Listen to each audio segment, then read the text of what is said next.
안녕하십니까. 오늘은 십상개요 두 번째 시간입니다. 앞 시간에 일간 대비 오행에 따라서 간인 비식제를 나누었다면 오늘은 간인 비식제에서 다시 음양의 크기에 따라 나누어지는 십성에 대해서 알아보도록 하겠습니다. 간목을 예를 들어서 간목을 생하는 것은 인성이라고 하죠. 그 인성에서 다시 음양의 크기 같은 임수를 만나면 편인이라 이야기하고, 또 음양의 크기가 다른 개수를 만나면 정인이라고 이야기합니다. 이 편인은 이제 치우칠 편자를 써서 이 사랑이 다소 왜곡되었다 이야기를 하기도 하고, 그냥 흔히 친모가 아닌 계모 성분 분유, 그리고 이제 이 생각 자체가 바깥으로 향하는 게 아니라 자기 내면으로 향하고, 그러한 공부나 자격 문서 취득에 용이한 글자라고 할 수 있으며, 또 철학, 예술, 종교의 실력자가 될 수 있는 기질이라고 할 수가 있습니다. 반대로 이 정의는 공인된 자격이라는 글자를 가지고 있기 때문에 적자, 장남의 성분이라 자기가 친모를 가지고 있는 형태를 가집니다. 그래서 모유 성분이라고도 이야기를 하고, 그러한 남들이 다 알아주는 그런 자격 라이센스 문서에 취득하기 용이한 글자이죠. 그리고 편인이 자기 내면으로 향하였다면 이 정의는 자기가 바라보는 그 세상 대중으로 향한 이상향이나 생각들을 많이 펼치려고 하는 기질이 있다고 볼 수가 있습니다. 실제로 이제 감명하다 보면 사주에 이제 편인이 있으신 분들 중에 이제 계모나 부모님의 이혼으로 이렇게 엄마가 두 명이라든지 그러한 환경을 이제 가지고 계신 분들도 계시는데, 편인이 있다고 또 다 계모다 이렇게 단정 지으시면 안 되고, 저 같은 경우는 이야기할 때 엄마의 관계에서 약간 왜 그렇게 불편하게 생각을 하고 있냐라고 이제 많이 감명을 이제 하기도 하고, 그러다 보면 또 이렇게 피드백이 이혼을 하셨다라든지 아니면 일찍 돌아가셔가지고 아버지가 다시 재혼을 하셨다라든지 그러한 자기 환경을 이야기하시는 분도 계시는데, 근데 대체적으로 편인은 자기의 그런 어려움이나 안 좋은 것을 드러내지 않으려고 합니다. 왜 그렇게 바깥으로 내봤자 다시 돌아오는 것은 뭐 그렇게 좋은 이야기가 아니라고 생각을 자기 스스로 판단을 하기 때문에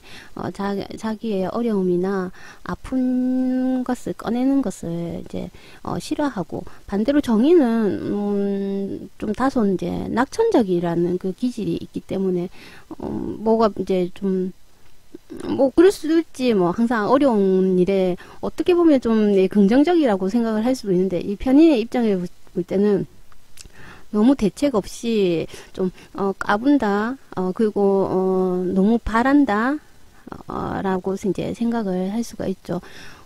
실제로 이제 그렇게 편인 가지신 분들도 이렇게 모친의 그런 영향이 그렇게 발현이 될 수도 있고, 저희 신랑 같은 경우는 이제 정인이 좀 많은 형태로 가니까 또 엄마가 두 명이 되더라고요.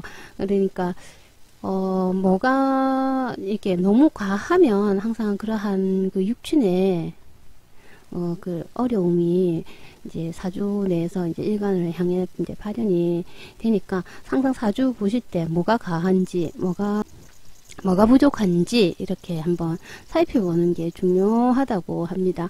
그래서 이렇게 인성이 이제 목 일간을 생하는 것을 이제 수생목 현상이라고 이야기를 하죠. 그리고 이제 간목 입장에서 오행 음양의 크기가 같은 또 간목을 바라볼 때는 비견이라고 합니다. 그리고 음양의 크기가 다른 일목을 만났을 때는 겁재라고 칭합니다. 이 비견은 일간이 바라보는 사회성이라고 할 수도 있고, 독립심이라고도 하고, 또 자기를 도와주는 조력자나 그리고 친구, 동료, 형제의 그런 토탈에서 이야기를 하고, 또 고집성 아니면 자기 주관이라고도 얘기를 하죠. 근데 그 겁재는 승부욕이라고, 시기, 뚝심, 그리고 경쟁심, 경쟁에 지지 않으려는 그런 기질과 질투를 이제 포함을 하고 있습니다. 실제로 제가 어느 군인 사주를 본 적이 있는데, 이렇게 명식이 위에 천간에 갑갑을 이렇게 가지고 계신 이제 군인을 이제 상담한 적이 있는데, 이분 같은 경우에는 이 천간에 이렇게 비견겁재가 많이 떠가 있다라는 것은 항상 자기와 어깨를 견주는 경쟁자가 천간에 이렇게 많이 있다라는, 많은 경쟁자 속에 동료나 친구, 형제들 속에서 경쟁을 해야 된다라는 것을 이제 천간에서 유추를 할 수가 있으며, 실제로 이분이 진급 같은 걸 하려고 하면 이 경쟁이 치열하겠죠. 이렇게 천간에 비견이 많아서. 그리고 자기까지 이제 오다가 중간에 을목이나 앞에 간목으로 인해서 누락되는 그런 현상도 일어나겠죠. 그리고 이 초년에 뭐 아버지나 여자에 대한 그런 문제도 이 사주상으로 이제 조금 그 예상은 좀 어려움이 있지 않았을까, 이렇게 예상을 해보지만, 그냥 대놓고 처음부터 뭐 예전에 저 어렸을 때 만난 여자랑 헤어졌네 이렇게 얘기를 하면 그건 상처 주는 이야기거든요. 그래서 그런 얘기보다 그냥 돌려서 완곡하게 얘기하는 법을 좀 저도 좀 많이 연구를 하려고 하는데, 다른 이 공부하시는 분들도 항상 대놓고 얘기를 하는 것보다 조금 돌려서 완곡한 표현을 찾아보시는 게 좋지 않을까 생각을 합니다. 그리고 이제 이분 같은 경우에는 이 천간에 이렇게 나무가 많으니까 이 근무지도 항상 강원도나 중부 내륙 쪽으로서 왔다 갔다 이렇게 발령을 받더라고요. 그래서 사주 글자의 그런 환경은 무시 못하구나 라는 생각을 제가 한 적이 있습니다. 간목 입장에서 다시 생하는 것을 식상이라고 합니다. 그래서 목생하라고 하는데, 그 중에 음양의 크기가 같은 병화를 봤을 때는 식신, 그리고 음양의 크기가 다른 정화를 만났을 때는 상관이라고 합니다. 식신은 자기 기호성, 전문적인 직업 분야, 연구, 장인 정신에 해당하는 영역이고요. 상관은 남들과 다른 특출한 재주, 과시성, 그리고 영업 서비스, 말, 언어의 장점을 가진 글자라고 할 수가 있습니다. 간목 입장에서 인성과 식상은 간목을 생을 하는지 아니면 간목이 생하는지의 관계였다면, 이제 반대로 간목을 극하는 관성과 간목이 또 극하는 재성 사이에서 음양의 크기를 또 나눌 수가 있는데요. 간목 입장에서 극하는 재성에서 음양의 크기가 같은 이제 무토를 만나면 편재라고 하고, 또 음양의 크기가 다른 기토를 만났을 때는 정재라고 합니다. 편재는 투자, 투기성, 그리고 공간, 지배성이나 영역, 활동성을 의미를 하고, 또 다루는 성질이며 사업적 마인드를 편재라고 지칭을 하고, 반대로 정재 같은 경우에는 이제 따박따박 들어오는 이제 월급 통장 같은 개념이고, 이제 적금 형태로 이제 자산 증식을 하는 것을 좋아하고, 항상 알뜰살뜰 모으고 아끼는 성분을 정재라고 합니다. 그리고 이 불안전한 모험이 강한 쪽으로 투자를 하는 게 아니라 안정적 자산에 선호를 하는 그 기질이 있습니다. 일간 간목을 또 극하는 이제 관성 같은 통제하고 억제하고 간섭하는 이 관성에도 이제 음양의 크기에 따라 달라지는데, 음양의 크기가 같은 경금을 만나면 편관이라 칭하고, 음양의 크기가 다른 신금을 만났을 때는 이제 정관이라고 이제 합니다. 이 편관 같은 경우에는 흔히 이제 칠살이라고 하는 정도로 이제 일간을 강하고 으로 드러난 명예나 브랜드, 직장이긴 하나 다소 일간이 이제 감당하기 벅찬 그 관성이라고 할 수가 있어 항상 이 재화해서 식신이나 상간 합살하여서 이제 재화하여서 쓰는 이제 관성이라고 이야기를 합니다. 또 정관 같은 경우에는 정당한 질서 윤리 그리고 규범 틀이라고 이제 이야기를 해서 이 정관이 상관을 봐서 상관 경관을 하는 것이 이제 흉하다고 할 정도로 이 정관은 성분이 이제 다치는 것을 꺼려 한다고 할 수 있고 일간을 봤을 때 이제 자기 소속된 직장 안정적인 그런 테두리라고 이야기를 할 수가 있습니다. 이런 상생상극 도표를 보시면 항상 생을 받고 극하고 오행들이 서로 견제를 하고 조율을 하는 게 이 천간의 모습입니다. 흔히 이제 생하는 게 많으면 사람들이 좋다고 이렇게 생각을 하시는데 그게 항상 오행 사주라는 거는 이제 균형이 밸런스죠. 그게 중요한데 한쪽으로 이제 치우치어 버리면 반드시 이제 그에 대한 해당하는 문제점이 발생을 하는데 이렇게 생하는 게 많으면 일간을 너무 많이 생하기 때문에 그 반대로 흉작용은 항상 따라오는데 그것을 명리학 쪽 용어로 모자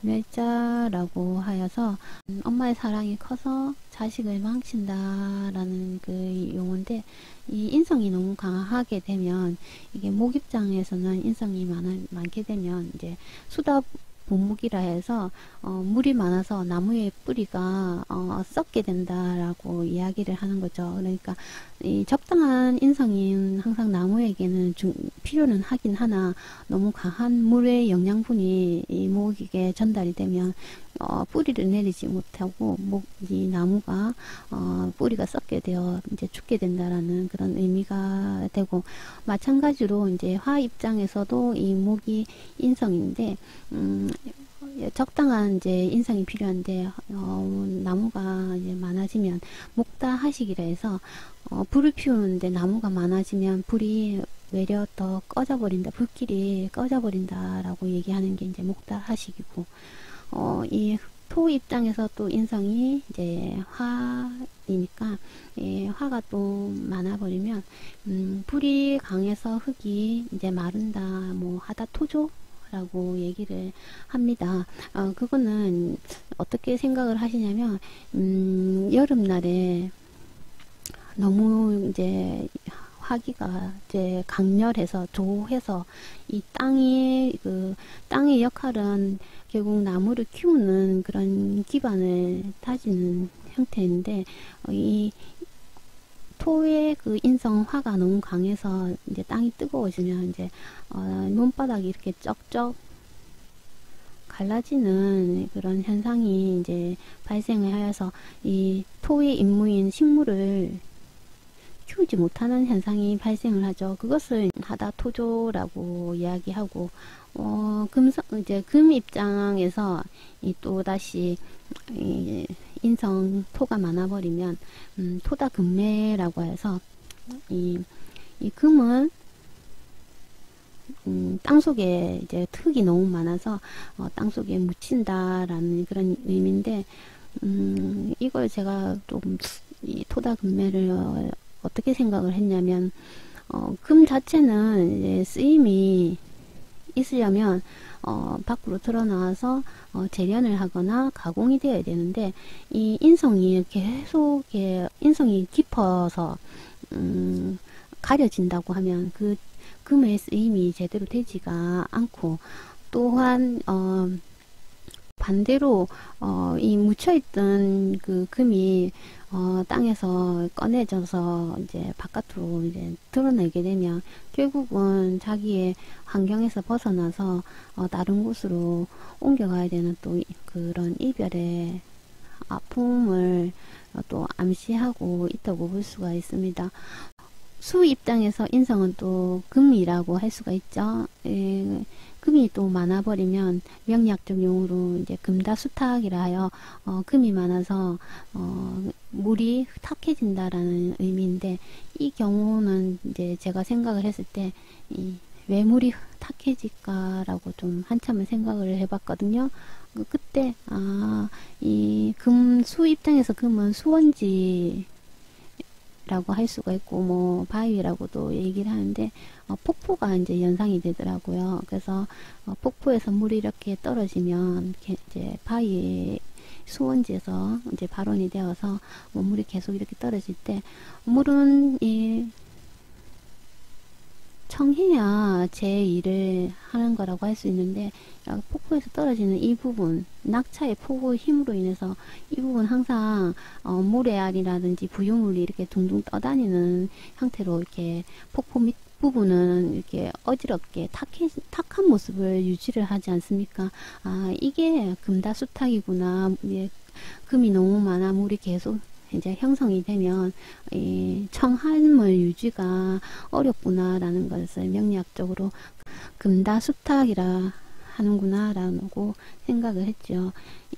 반대로 식상의 기운이 더 왕성해서 생하는 인상의 기운을 약하게 만드는 것을 자왕무쇠라 하는데, 이 수하고 목하고의 관계에서 볼 때 이 인성보다 이 식상의 나무가 더 왕성할 때, 그때는 이제 목다수축이라 해서 나무가 너무 많아서 이제 물이 마른다라는 그런 사주 명리 용어가 있습니다. 그래서 사주에 이렇게 나무 뭐 이렇게 개수가 이렇게 있으면 이 개수 인성이 힘이 약해진다 라고 해석을 합니다. 목 입장에서는 이 생하는 이 화가 더 커버리면, 이제 화기가 더 많아버리면 화다목분이라 해서 불이 강하면 나무가 타버린다라는 이야기를 하죠. 그러니까 이런 거는 이제 산불 같은 경우에 이 불길이 너무 강해버리면 나무를 다 태워버리고 민둥상을 만드는 것처럼 흉함을 가진다라는 게 이 명리학적으로 화다목분이고요. 화와 토 입장에서는 토가 더 왕성해지면 토다화회라고 해서 흙이 많아서 이 불이 약해진다라는 의미를 가지고 있습니다. 그러니까 불길을 흙으로 또 끄는 경우도 있지 않습니까? 뭐 그런 식으로 사주 해석을 하기도 하고, 토랑 금의 관계에서도 금이 더 토보다 왕성하게 되면 금다토약이라 하여 금이 많아서 흙이 약해진다 이야기를 하는데, 실제적으로 제가 볼 때는 이 금이 많아져 수의 기운이 왕해지면 이 토가 제대로 극하는 그런 현상을 못 만들어내기 때문에 토가 약해지지 않나, 설되지 않나. 또 뭐 직접적으로 할 때는 이제 많은 이제 식상이죠. 토 입장에서는 금이 많아져 버리면 이제 설되는 현상이 일어나게 되죠. 금이랑 수의 관계수에서 수가 또 많아버리면 수다 금침이라 하여서 물이 많으면 금이 가라앉는다, 뭐 녹이 쓴다, 뭐 금의 할 일이 잃어버린다 라고 이야기를 합니다. 이렇게 상생하는 그 오행 중에서 힘의 크기에 따라 또 이야기가 달라지듯이, 또 극하는 단계에서 내가 극해야 되는데 극하는 대상이 너무 힘이 세어버리면 또 생기는 이제 문제점이, 목 입장에서 토를 극하는데 토가 더 힘이 크게 작용이 되면 토중목절이라 해서 흙이 많으면 나무가 부러진다 라고 이야기를 하고, 또 토하 입장에서는 금을 극하는데 금이 또 힘이 더 강해지면 금다하식이라 해서 쇠가 많으면 불이 또 꺼진다 이야기를 하고요. 금 입장에서 목을 극해야 되는데 금보다 목이 더 왕성하면 목다금결이라요. 나무가 단단하여 이제 쇠가 부러진다, 뭐 도끼 이빨이 나간다라는 그런 의미를 해석하여 또 흉하게 보고요. 또 수 입장에서는 화를 극해야 되는데 수보다 이 화가 더 힘이 왕성하게 되면 하염수작이라 해서 불이 강하여 물이 증발한다라고 이야기를 합니다. 그러니까 토 입장에서는 수를 극해야 되는데 반대로 수가 더 기운이 왕해버리면 수다토류라 하여서 물이 많으면 이 흙이 제방이 되지 못하고 떠내려 내려간다라고 이야기해서 흉하게 보는 경향이 있습니다. 이렇게 천간에 상생상극 생극제화를 잘 이렇게 활용을 하시면 천간은 항상 기운이고 정신 에너지 영역이니까 일간이 심리 상태를 확인할 때 이 천간의 기운이 어떻게 작용을 하는지 판단하는데 많은 도움이 되리라 생각이 듭니다. 오늘은 십성개요 두 번째 시간이었고요. 다음에 또 좋은 내용으로 찾아오겠습니다. 감사합니다.